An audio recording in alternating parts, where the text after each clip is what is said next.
And one of the things that I saw was a pattern of behavior that was taking place, which suggested to me that there was a concerted plan, that these were not just random acts of spontaneous violence.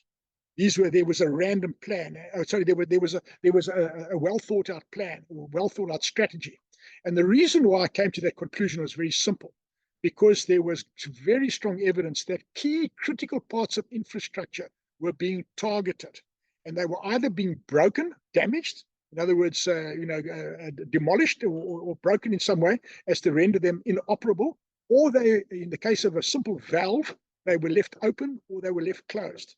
So valves were either opened in order to drain reservoirs, or valves were closed in order to shut off certain areas of supply.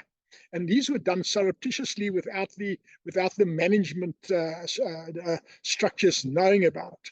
So that to me was a precursor, because I drew the logical conclusion that in order to do that, you have to have an understanding of the total overall design of the system.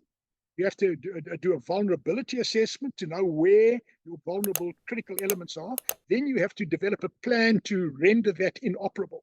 So that speaks to strategy, it speaks to tactic, it speaks to organization, command and control, and leadership.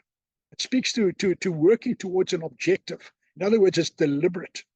So lo and behold, what do we see now? We see this latest Aikenhof case now, where all kinds of crisis happening in Johannesburg, and lo and behold, where they find out that there's a valve that's been shut off and nobody knows about that. Now we don't know. We don't know at this point in time if that was a deliberate act of sabotage. So let's sort of take that as a T-junction moment. We had a T-junction now. So let us assume it was not an act of sabotage. So let us assume that it's an innocent, completely innocent action. Therefore, that poses the question: why was the decision-making hierarchy not aware of that one mission-critical valve? And why was it not on their radar screen or on their normal procedural checklist? So that's the first thing. In other words, if it was not a deliberate act, then it speaks to the incompetence of the leadership. However, if it was a deliberate act, and it now flew by surreptitiously and no one knew about it, it then speaks to a strategy of, I don't want to use the word a third force, but South Africans understand the concept of a third force. So now the question is there a third force out there that is deliberately sabotaging infrastructure? And now we don't know that. This is something that we don't know. And because we don't know, we can't speak for certain, but we can speak of the implications of that. And the implications of that, the lesson to learn is that we've got pieces of vulnerable infrastructure that are accessible to random people who willy-nilly can go and open and close things and shut things and put stuff in things, open up. Just imagine if there had to be some mysterious white powder put in a reservoir somewhere. Just imagine that.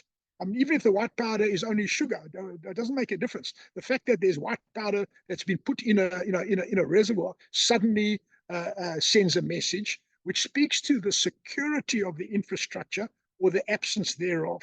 Thank you very much for watching. To access the full video along with the rest of our CRA analysis, our weekly risk alerts, as well as our macro reviews and our periodic strategic intelligence reports, as well as our briefings, please head to the CRA website linked in the description below and consider subscribing to our services. Until next time, Chris Hattingh here for the Center for Risk Analysis. Take care.